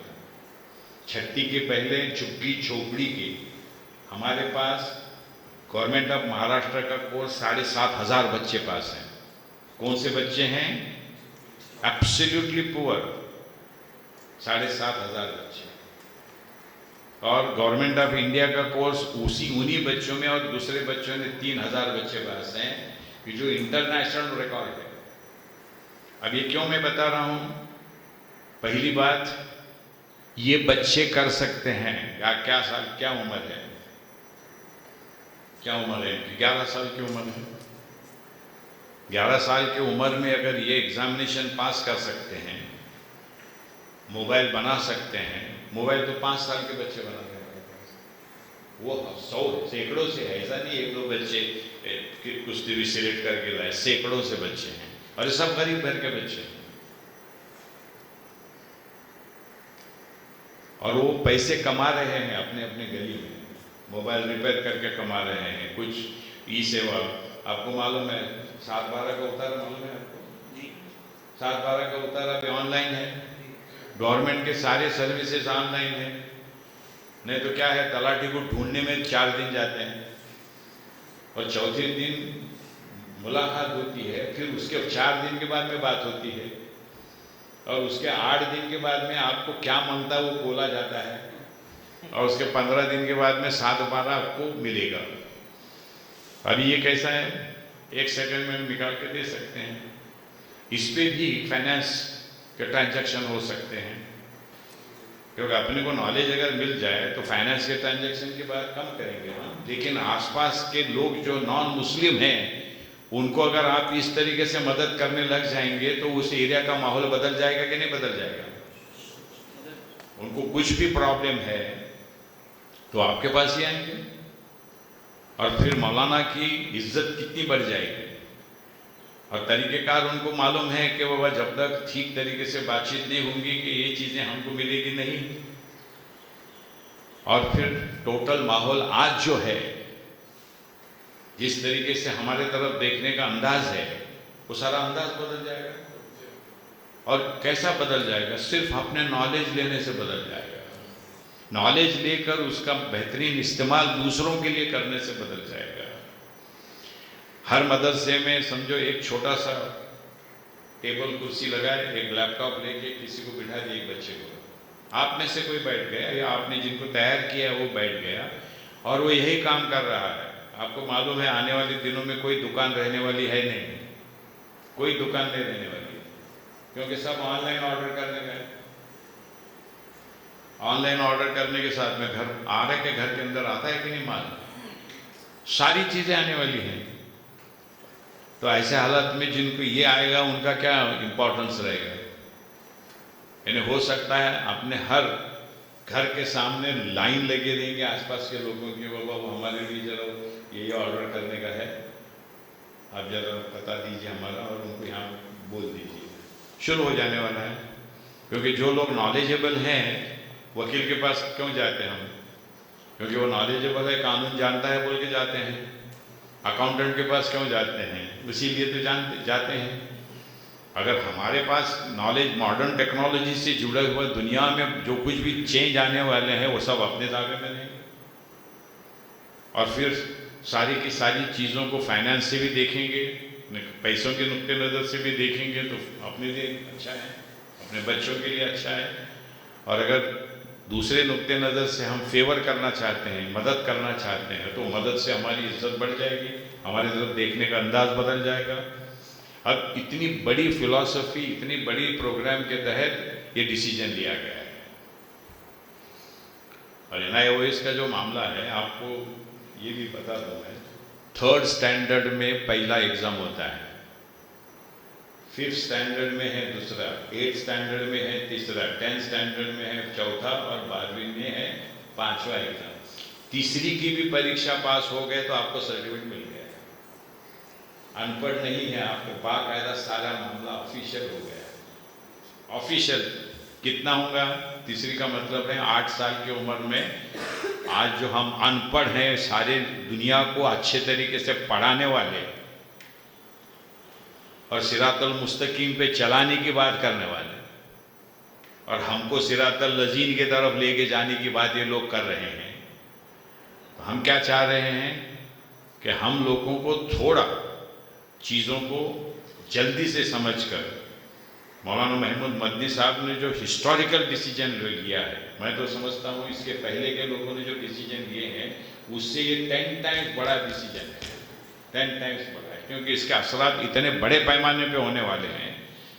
मुझे नहीं मालूम मदद से कितने 1 लाख हैं पूरे सब तरीके, 1 लाख है सब। हर मदरसे में 200 भी अगर बच्चे हैं तो 2 करोड़ हो गए, और 2 करोड़ बच्चे अगर सुधर जाते हैं 20 करोड़ के अंदर, आप यकीन मानिए आने वाले दिनों में ये सारे के सारे बाकी के लोग जोकर नजर आएंगे इन बच्चों के सामने, याद रखिए। मॉडर्न टेक्नोलॉजी से सारी चीजें कर रहे हैं, बेहतरीन अंग्रेजी बोलने वाले।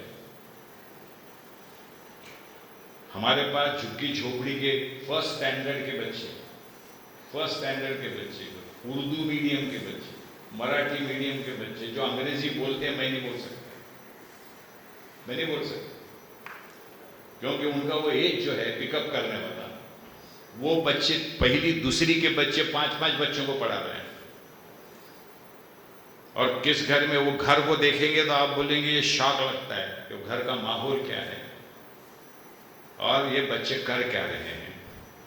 इसलिए इस बात को भी पहले हम समझ लें, बम्बन का बच्चा हो, क्रिश्चियन का बच्चा हो, सिख का हो, पारसी का हो, जैन का हो, मुस्लिम का हो, हर बच्चे की उस उम्र में जो टैलेंट होता है वो सेम होता है।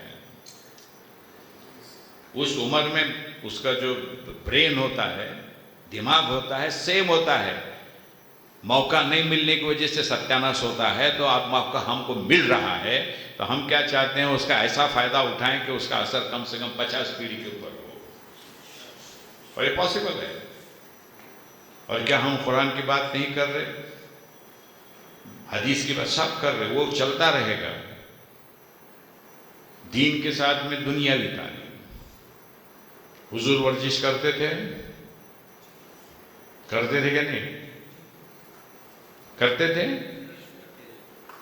हुजूर ने हाथ में तलवार ली थी, हुजूर तिजारत करते थे, हुजूर जजमेंट का काम करते थे। और कैसा जजमेंट देते थे? लोग जजमेंट सुन के शौक लगता था उनको कि क्या ये भी एक तरीके का है, ये भी एक सोचने का अंदाज है। और क्या थे? पढ़ाई लिखाई में क्या थे? उम्मी। और आप पढ़े लिखे। तो हम क्या चाह रहे हैं, अल्लाह माफ करे, हम उनके साथ में हम किसी को भी हम कंपेयर नहीं कर सकते, लेकिन साथ साथ में ये समझ लें कि कुछ हद तक हम भी नॉलेज लेकर हम आगे बढ़ सकते हैं और सारे लोगों को आगे बढ़ा सकते हैं। और ये इतना तरीके का सिर्फ बातों का नहीं है, एक्शन का है। अब आप 3-4 बार आए, आप 5-6 बार आए हैं, भागदौड़ शुरू है, और यहाँ पे जाके वापस हम चुप नहीं बैठ रहे, वहाँ पे और कंप्यूटर के हम पूरे सेटअप लगा रहे हैं। हर मदरसे के अंदर पूरा सेटअप होगा, ऑनलाइन पढ़ाने के लिए, पढ़ने के लिए पूरी तैयारी होगी। मगर जब टीचर इतने रहेंगे तो ऑनलाइन हम लगा के करने का क्या? टीचर जब आएंगे पूरे ट्रेंड होंगे और बच्चों को वहाँ पे बराबर टाइम से वहाँ पे ला के बिठाया जाएगा। इस तरीके से जब होगा तो हम वो भी काम करने के लिए तैयार हैं। और एक सेटअप के लिए 1,25,000 1 लाख तो खर्चा आता है कि नहीं? उसका मामला नहीं है, उसका कोई प्रॉब्लम नहीं है। याद रखिए दूसरी बात, मुस्लिमों के पास इतना पैसा है इस मुल्क के कि जो हमारे बच्चों की, पूरे हिंदुस्तान के जितने भी तालीम लेने वाले बच्चे हैं उनकी जो कुछ भी खर्चे हम कर सकते हैं। याद रखिए इस बात को, रोने धोने की कोई ज़रूरत है नहीं। सिर्फ और सिर्फ देने वाले लोग सच्चे और ईमानदार लोगों के खोज में हैं। और आज अभी हम 2 मिनट पहले बात करके आए, जब बात कर रहे हो ईमानदार लोग कितने हैं मुस्लिमों में, तो सब लोगों ने बोले वो होती नजर नहीं आती। पर इसमें किसकी गलती है? किसकी गलती है? अपनी गलती है। फिर ईमानदार है तो आप यकीन मानिए सब के सब जितने भी मारवाड़ी, गुजराती, जैन, ये जितने भी दुकान के काम कर रहे, व्यापार कर रहे, ये सब के दुकान बंद कर सकते हैं आप अगर ईमानदारी से काम करेंगे। सबके दुकान बंद कर सकते हैं। आखिरी में लोग क्या देखते हैं, वो जैन है क्या, मारवाड़ी है क्या, गुजराती है, नहीं देखते।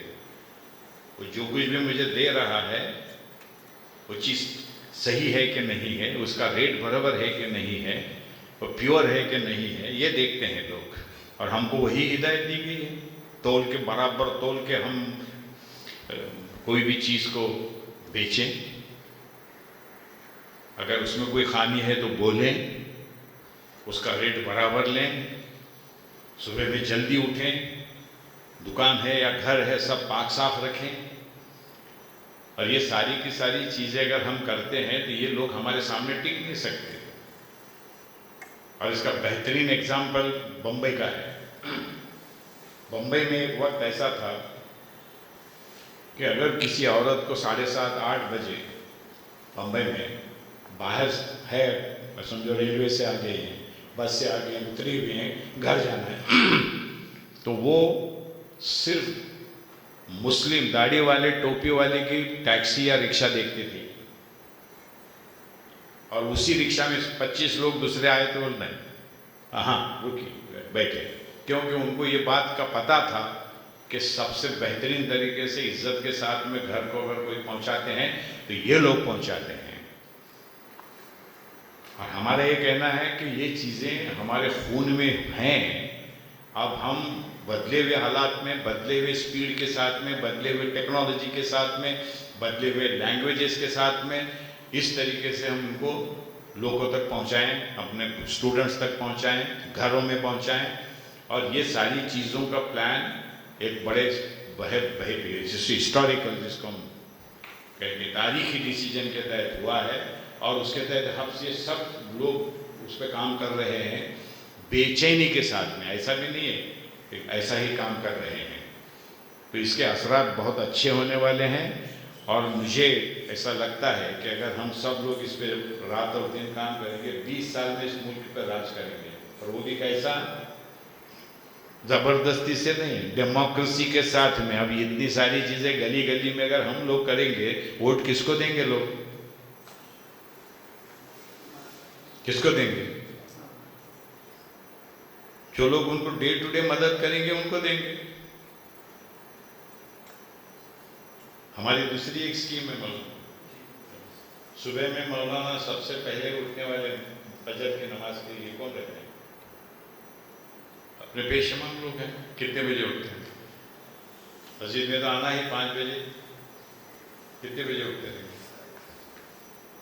4 बजे।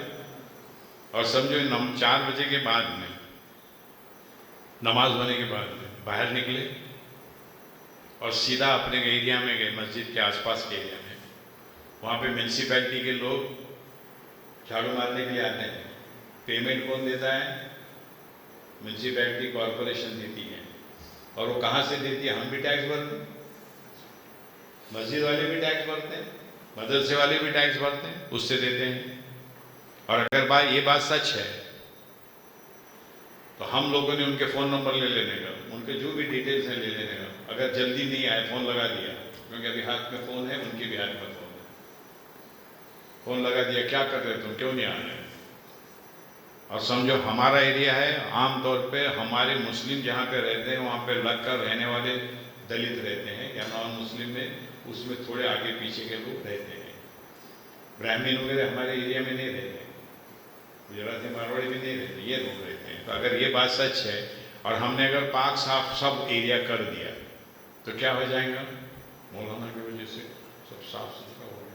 पानी का मामला है, कॉरपोरेशन पानी देती है, नल जो खोलने के देते हैं उसके ऊपर भी काम किया जा सकता है। इस तरीके से करेंगे तो सारे वार्ड में से कॉरपोरेटर कौन बनेंगे?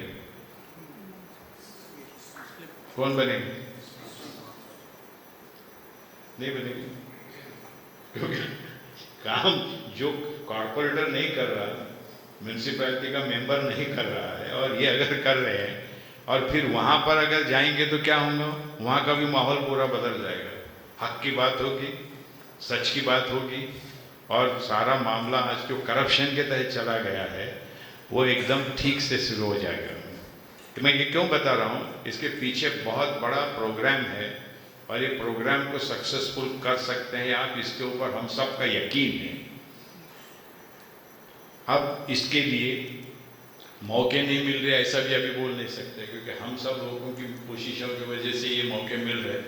वो तो वहाँ बैठे हुए साहब क्या क्या उनको करना पड़ता है, और हमारी जो कुछ प्लानिंग चलती है उनको मालूम है क्या क्या परेशानियाँ रहती है। वो कोई प्रॉब्लम नहीं है, ऐसा कोई भी ये नहीं हुआ है कि वार खाली बात करने से जीता जाता है।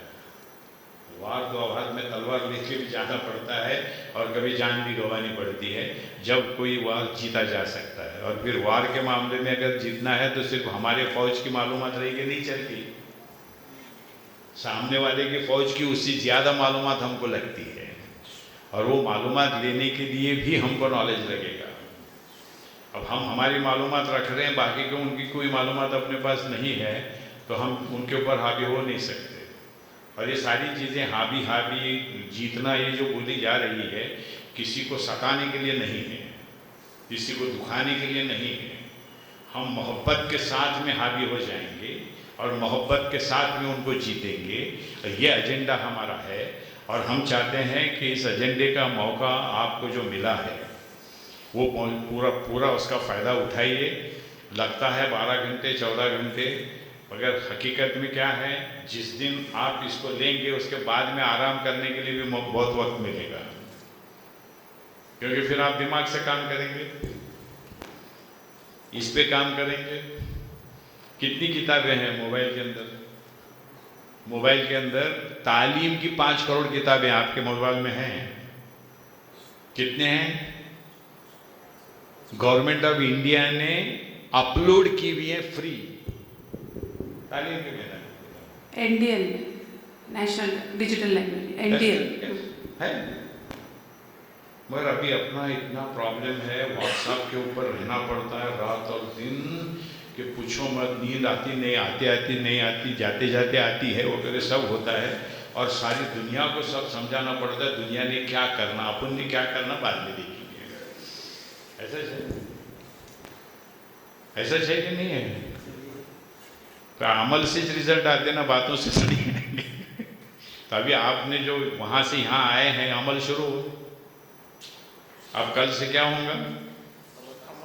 उस पर अमल के ऊपर होगा। अब फिर नींद के मामले जो है, खाना कम खाएंगे कि नहीं बेटा, हम खाना से कम देते हैं, ऐसा नहीं है ना? नहीं सर, नहीं, आप फिक्र मत करो, नहीं तो अभी बोलेंगे रात को कौन सी ट्रेन है देखो। घर में थोड़ा प्रॉब्लम है बोल के, कोई प्रॉब्लम नहीं है, अल्लाह का फजल है, सब अच्छा होगा। लेकिन प्रायोरिटी क्या होगी? प्रायोरिटी यहाँ जिस चीज़ के लिए आए हैं उस चीज़ को पूरी तरीके से लेकर कमांडिंग पोजीशन के अंदर आप जाएंगे और आप हर एक आदमी ये सोचिए कि आप हिस्ट्री लिख रहे हैं, आप हिस्ट्री लिख रहे हैं, आप हिस्ट्री लिख रहे हैं। आप बदलने वाले हैं वहाँ के सारे माहौल को। ऐसा नहीं कि सब मिल के बदलना, हर एक अपने अपनी जगह पे कर सकता है।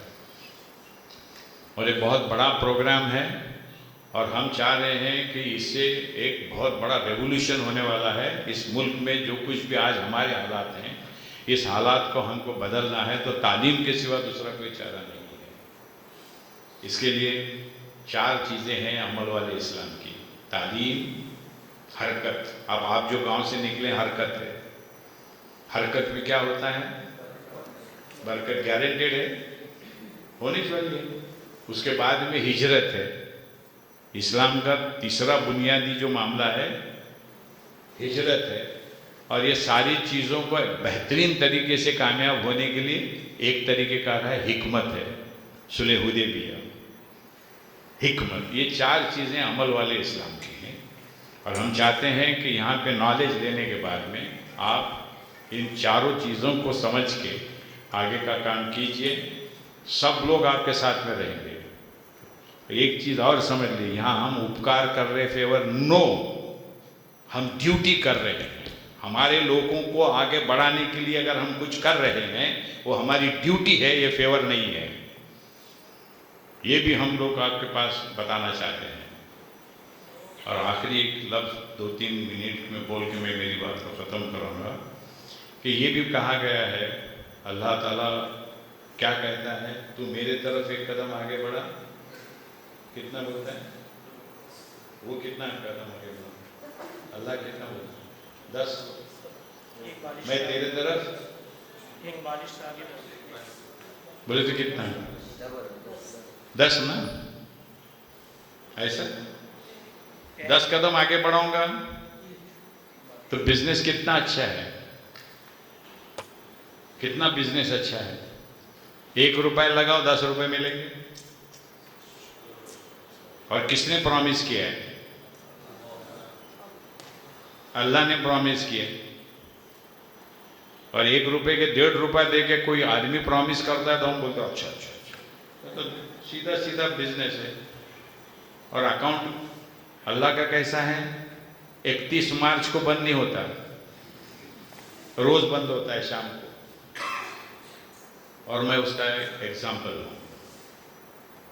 15 रुपए लेकर आया हूँ और सबकी दुआ से, अल्लाह की मर्जी से, उसके साथ में उसने जो बोला है वो सुनने की वजह से उसने मुझे जो दिया है आप सोच भी नहीं सकते। ईमानी एतबार से किसी का एक नया पैसा आज देने का नहीं है, ना कभी देने का था। इस कैंपस का 350 करोड़ का काम हुआ है, एक पैसे का लोन नहीं है।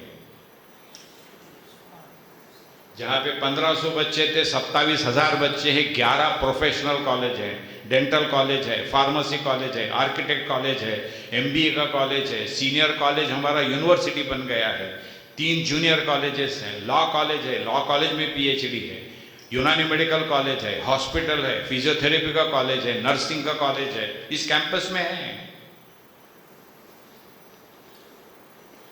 कोई सोच सकता है?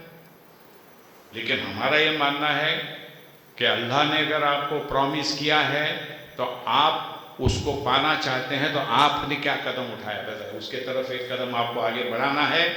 उसने 10 कदम आगे बढ़ाना है। अगर 10 कदम अगर आप आगे बढ़ाएंगे तो क्या होगा? और ऐसा भी नहीं मैं कोई नई बात कर रहा हूं, वो है। धीरू भाई अंबानी जैसे बहुत है, उन्होंने वहां से कदम आगे बढ़ाए है, हरकत की, हिजरत की, हिकमत से काम किया, ये सारी चीजें हैं। और आप पे जो टैलेंट है उनसे ज्यादा है, उनसे ज्यादा है। मैं लिख के देता हूं। तो सिर्फ हम लोगों को अभी उसका इस्तेमाल एक्शन के साथ में करना पड़ेगा। एक्शन से ही रिजल्ट आते हैं, बातों से रिजल्ट नहीं आते हैं। इतना कहकर एक बेहतरीन प्रोग्राम के लिए आप यहाँ पर आए हैं। अल्लाह करे कि हम सब के जो उसके पीछे मकसद है वो कामयाब हो। अल्लाह करे। जज़ाकल्लाह सर। अब मैं इजहार तशक्कुर के लिए मौलाना शफीक कासमी साहब से गुजारिश करती हूँ कि आप आए और इजहार तशक्कुर पेश करें।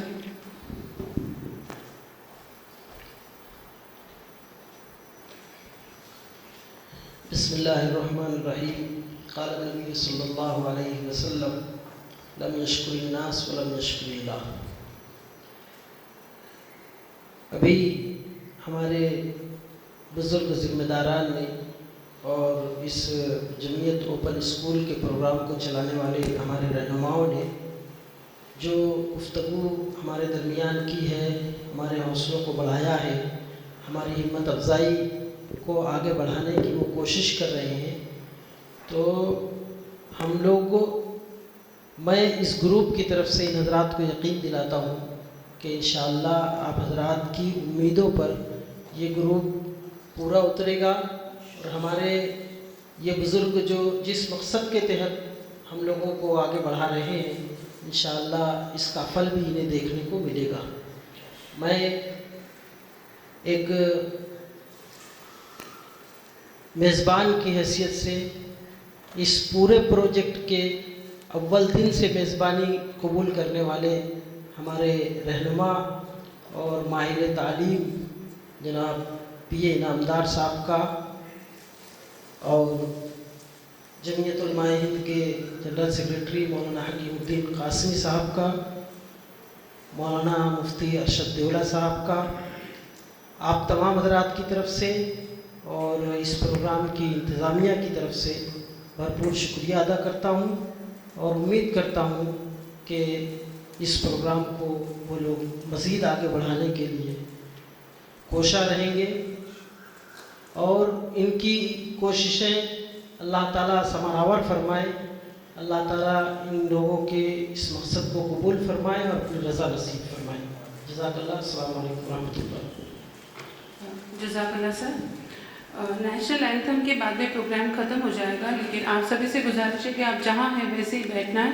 आपको आगे की सारी तरतीबें बतानी है, आपके बुक्स डिस्ट्रीब्यूट करने हैं, तो आप यही बैठना है और चाय का भी इंतज़ाम बाहर पे किया है। ठीक है, नेशनल एंथम के लिए सब लोग खड़े हो जाए।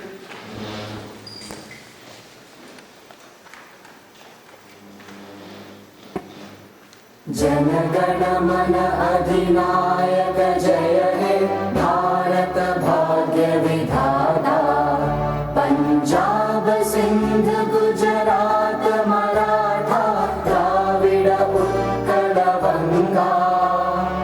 विंध्य हिमाचल यमुना गंगा उच्चल जलधि तरंगा।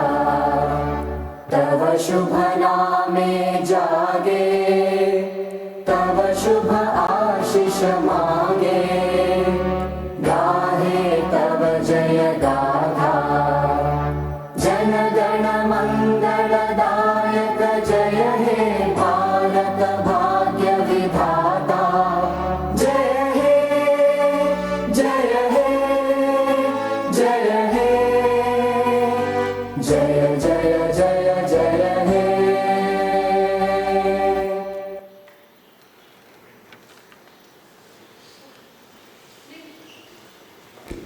प्रोग्राम हाँ खत्म हो गया।